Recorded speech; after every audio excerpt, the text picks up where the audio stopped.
So let's go ahead and resume. Okay. Have any of you heard of Lance Richardson? Maybe, but I don't know anything. Yeah, I about have him. just now. Just now? Okay, cool. Lance Richardson was a guy who went and lived with the Hopi Indians for a while, just researching them and getting their stories. So this is context for George Washington's dream.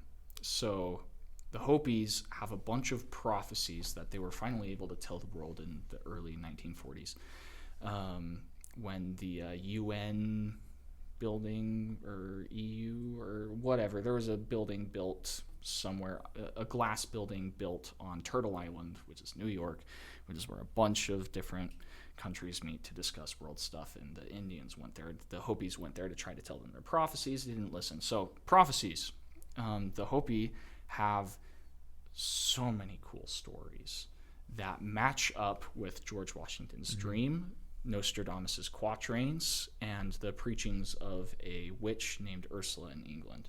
I can't remember her last name to save my life. Is that the octopus chick from Little Mermaid? I was just thinking. That's what she's named after. Does they she look like that? Octopus chick. Did they actually pick that directly? I don't think so. Okay, I was gonna say. That's a pretty insane coincidence. you can go to the cave that she supposedly lived in, the real witch Ursula, in England. Like, they send schoolboys there for trips and stuff like that. So it's like cool. She was a real person. Gave some real cool prophecies, but she was eventually burned at the stake for witchcraft. I was gonna say. But so what happened? They actually called her Mother Ursula because she was so saint-like, and then she said a few things that came true, and they're like, witch. so we don't actually know if she was a witch then. Probably just, not. She could have been a prophetess, maybe. Right. But so Hopis, Nostradamus, Ursula, they all kind of correlate over the same thing, and it's super, super cool. So basically, the Hopis give a story very similar to Christ visiting the Americas, where a great white god descended out of heaven, and they call him the Masiwa. What's that kind of similar to? Messiah. Oh, That's very interesting. Mm-hmm. Continue. The Mayans and the Aztecs also have this myth. I've heard that one, yeah. Where they call him Cucalan for the Mayans and Quetzalcoatl for the That's Aztecs. the one I've heard. I was just going to look it up. So Quetzalcoatl, do you know, is made up from two terms. Quetzal, which is a bird, and coatl, which is a snake. Quetzal represent. So bird, Quetzal's, snake, it's flying feathers. snake. It's Flying snake. feathered serpent. Feathered serpent. Feathered serpent is more like in that. Hebrew, the serpent is a symbol of Christ. What? That's the reason Moses raises Moses. the grass. Oh, grass serpent, yes. I'm So, thinking like Garden of Eden Quetzal. type stuff So right now. Quetzal was a kind of bird. Beautiful bird. That its feathers could only be worn by royalty. Wow. And to them, it demonstrated the Lord of the heavens. And the snake to them was the Lord of the earth. So if you put them together, it's Lord of heaven and earth.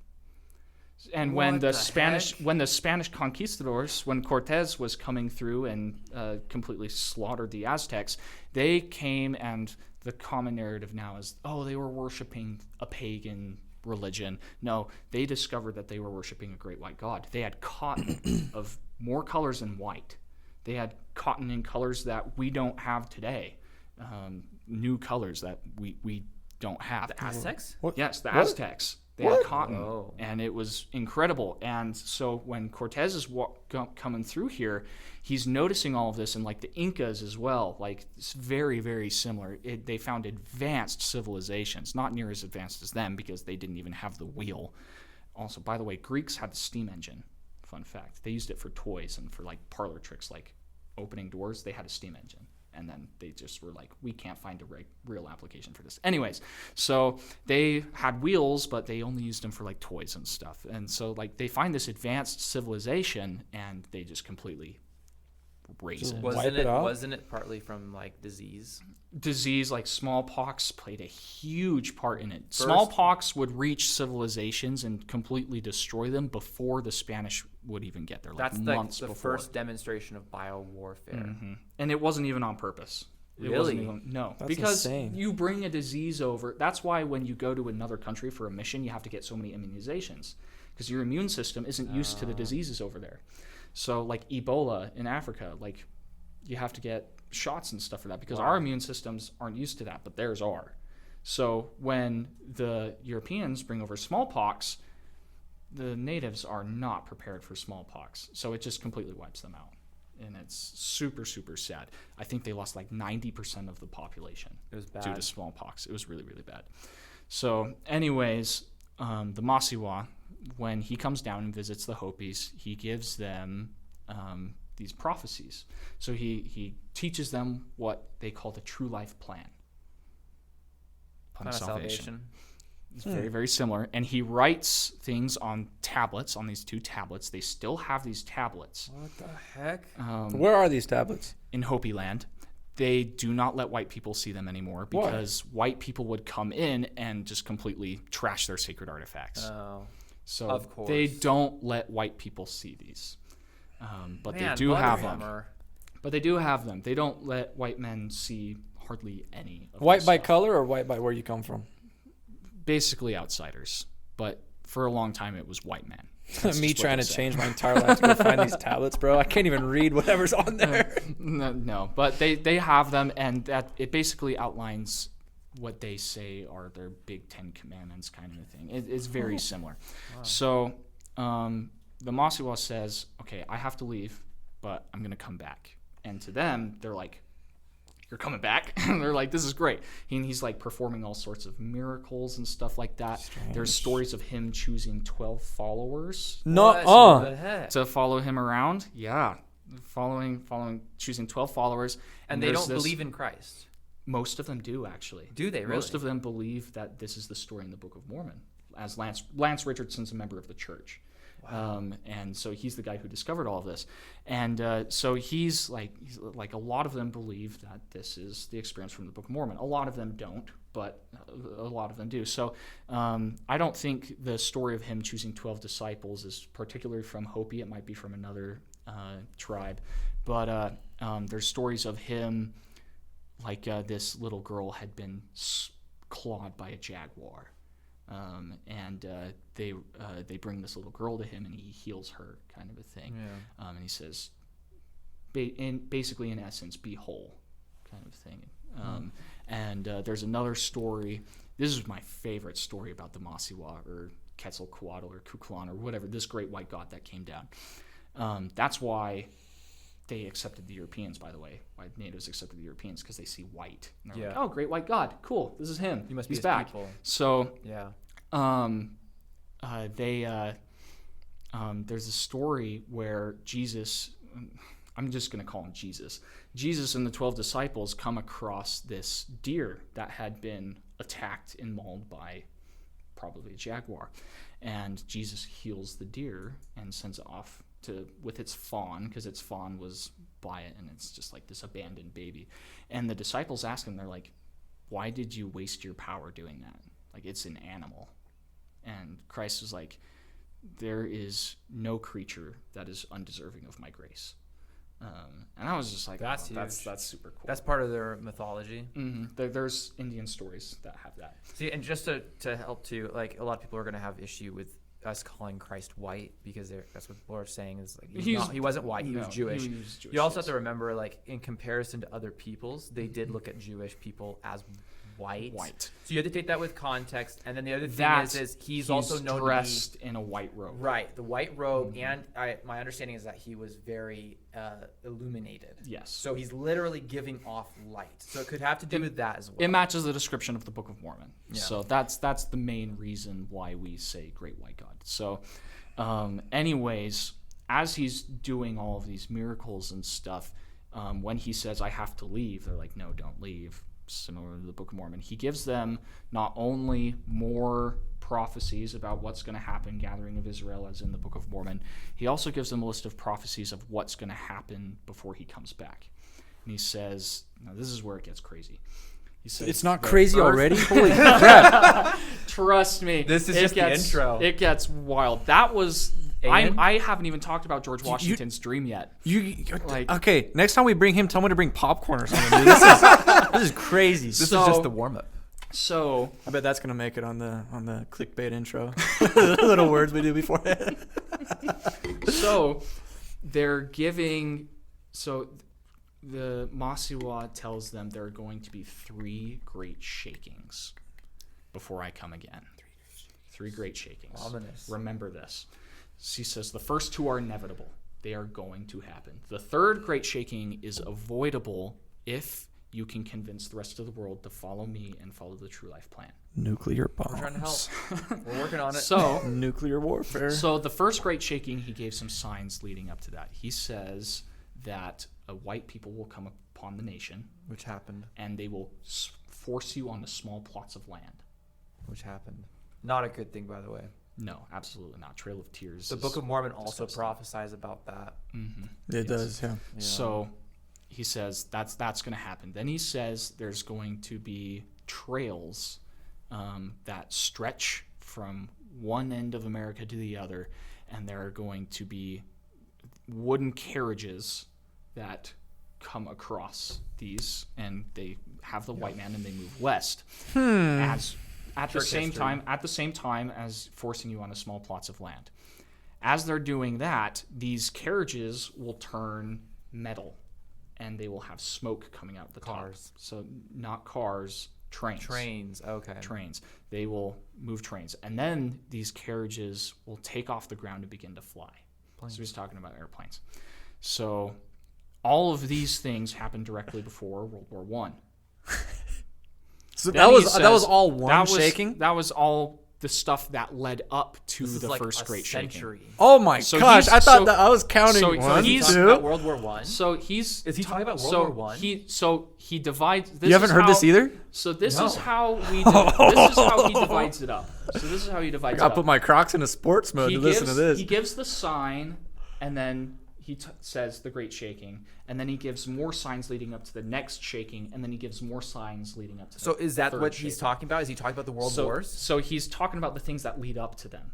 Yes. So the great shaking is the war? The first great shaking is the Great War. Then, oh my gosh. Then for the second great shaking... There's like 20 years in between the world wars. Keep going, sorry. 30 years. 30. Is it 20, 30, 1913 and 1917, right? Or is it 18? Depends on who you count. I only count when America joined the war. But anyways. I like that. That's a good And then World War II was, I think it was 1937 for Germany and England, just all of England starting. And then we joined 41. Joined in 41. Oh, that's right. 41 because Pearl Harbor. Pearl Harbor Harbor happened December 7th, 1941. We joined the war the next day. Yeah. Those dummies got us in the war. 1945. But I'm right on that. 1945. Right? 1937 was the start. Hitler around 1939 is when Hitler invaded Poland. Okay, so that's when we officially refer to it. Okay. Cool. So Hitler died May 4th, 1945. Chuck Norris was born just a few months earlier. Keep that in mind. Wait. Like Chuck Norris was born March 10th, 1945. Hitler is dead a few months later. Coincidence? I think not. Chuck Norris entering the world knocks Hitler off his feet. How geezed up is Chuck Norris, bro? He's old. He's pretty old. That dude's 85. He's in his 80s. Yeah.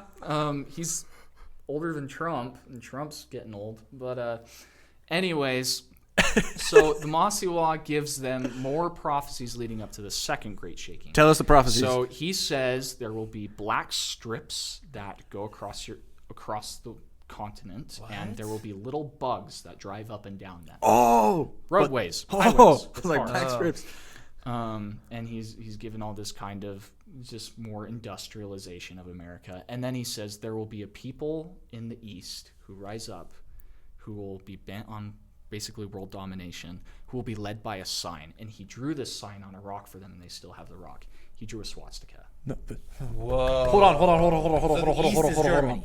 on. Okay. So these tablets that us white dudes can't go see has a swastika on it? No, it's a separate rock that he drew on. Where is the rock? They in Hopi land with the tablets. They keep it probably in a vault now, but they need to make a Wikipedia page so we can see the pictures. I know, right? I don't know if they allow pictures taken. I'm not completely sure. You'd have to ask Lance Richardson, but he's dead. So, why was that funny? I don't know.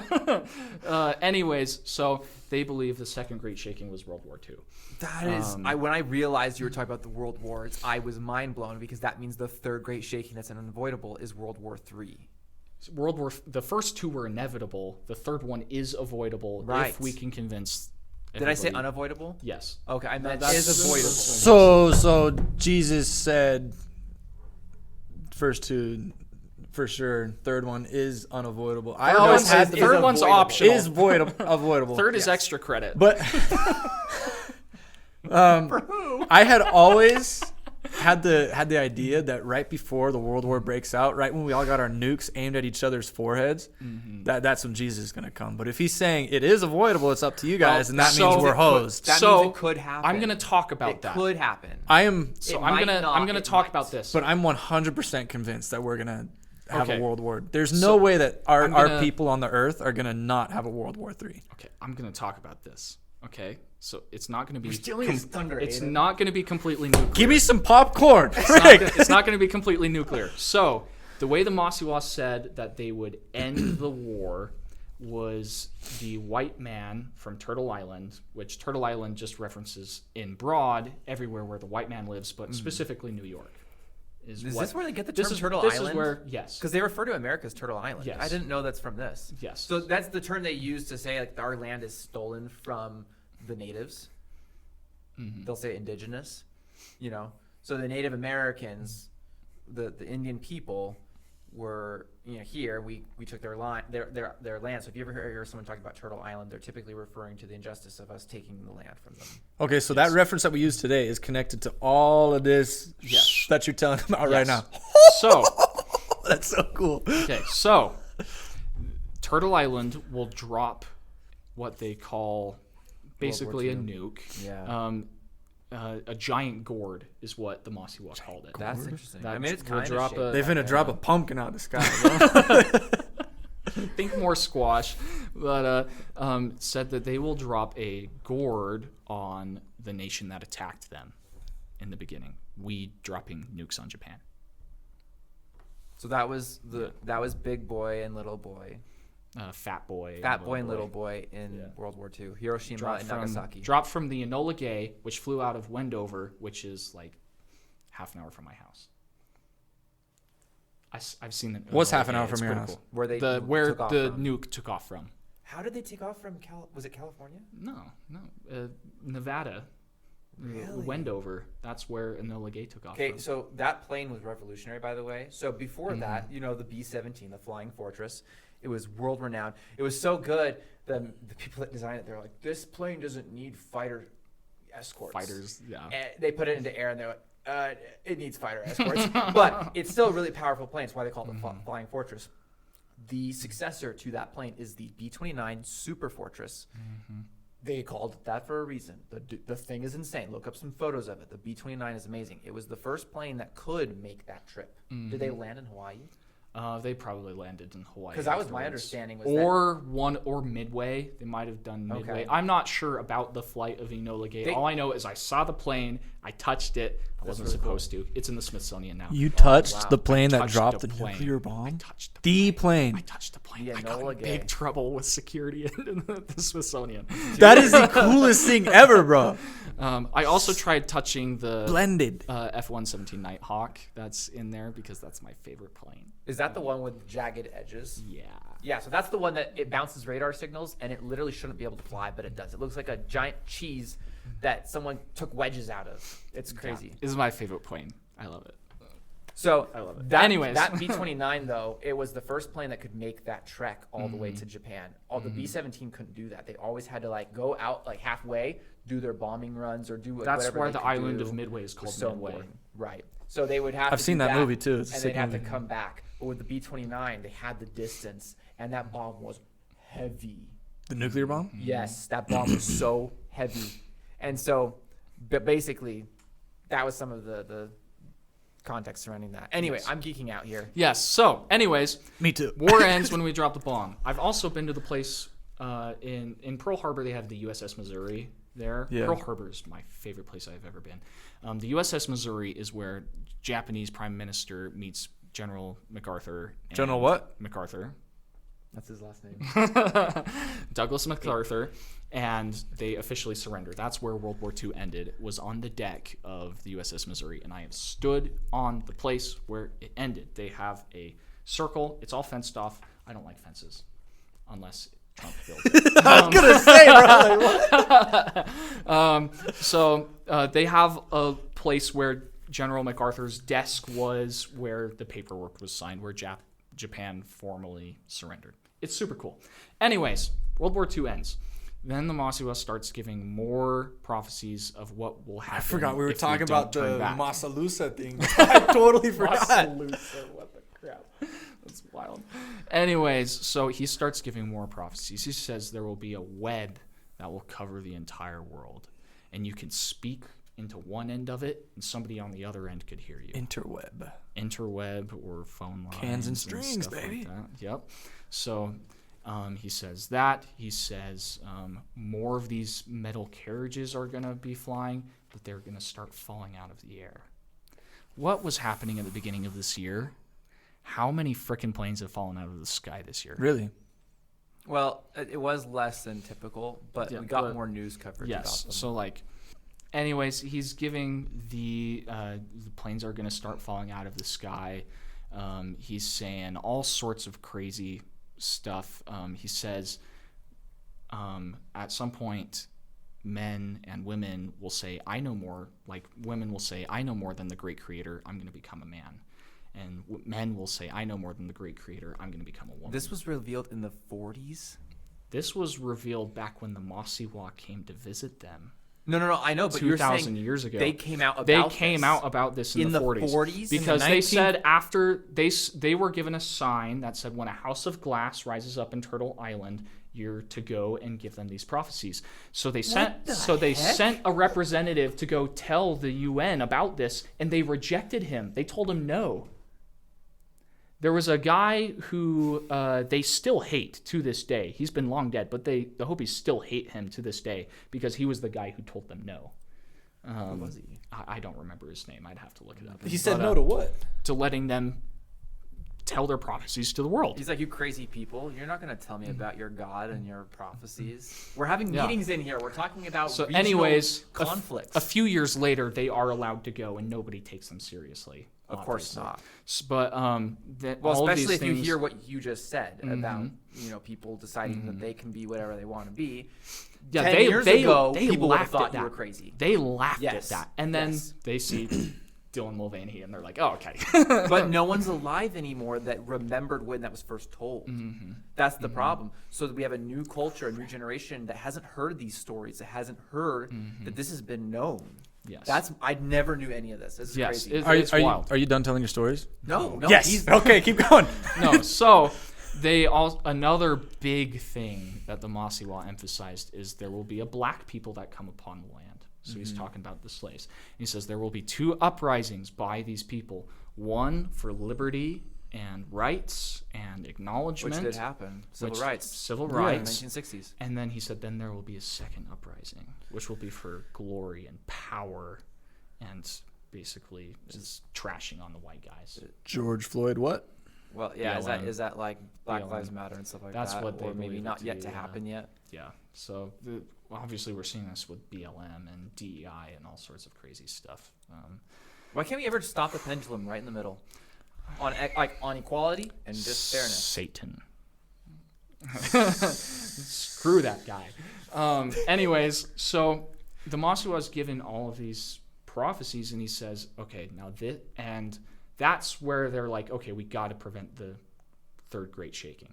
That's where the Hopi prophecies end, and this is where Nostradamus, Ursula, and the dream of George Washington come in. So we're still going, baby. Let's cut out the first half, man. So Nostradamus, Ursula, I'm going to focus more on them, and I think the Cherokee have a few things about this as well. The Cherokee have a legend about who I think is John the Beloved, which is pretty cool, but I won't get into that because then we'll be here for ages. So make a part 2. Yeah, we can go into that. So basically what's going to happen for the third great shaking, and this lines up with all sorts of crazy stuff. America, who will be the most powerful nation at the time, for a reason. General MacArthur, defense baby. Budget. So we will eventually be attacked on 3 sides. from the south, from the Gulf of Mexico, and then from our coasts. The Not Canada? nations that attack us will be led by the yellow people and the bear with whom they have slept. That's a quote from Nostradamus. So or China Ursula. and Russia. China and Russia. Russia. That's not racist. China. But I guess. China- It's a quote. I'm quoting quote, something. quote, okay. So, like, So- if I say the N-word in a quote, It's like when your English teacher is reading, what's that one book? Old Yeller? To Kill a Mockingbird. To Kill a Mockingbird. It's like Yeah. never good. But, But so that's context. what the bear is. The The bear represents the Soviets, the Yeah. Russians. So they are going to pretty much stir up the entire world against us, is what's Are saying. we not seeing that right now? So we get attacked by three sides, and then this is where we throw a little Joseph Smith in there. Okay, so Joseph Smith, you heard of the White Horse Prophecy? Joseph Smith's White Horse I've heard Prophecy? of it. I don't know much It's the about wait, that's- Constitution hanging by a thread. Yeah, I have heard that. And then the elders of the church will come down from the mountains and save the Constitution, save the nation. So this is where this comes in. We're attacked on all three sides. And then this is where I'll get into George Washington's vision right here. So, I'll go Nostradamus and there. So Nostradamus tells a tale. No, Ursula, she tells a tale of two dragons that will be fighting. There will be a white dragon, a black dragon, and a red dragon. That's three. Those are three. Yes. So You said two. Continue. Sorry. We're giving you a hard time. It's okay. as I Continue. was. The white dragon represents the United States, and they will be engaged in mortal combat with this red dragon. And it'll seem like the red dragon's winning really, really good, and then the white dragon will come and kill it. And then the black dragon will come and kill the white dragon. What the And heck? as the black dragon is roaring in triumph, a pillar of light from heaven will come down and bring the white dragon back to life, and it will defeat the black dragon. So that's very similar to Joseph Smith's White Horse wild. Prophecy. So as a result of that, Nostradamus has stuff that his quatrains align with that pretty well. So now we get to the vision of George Washington.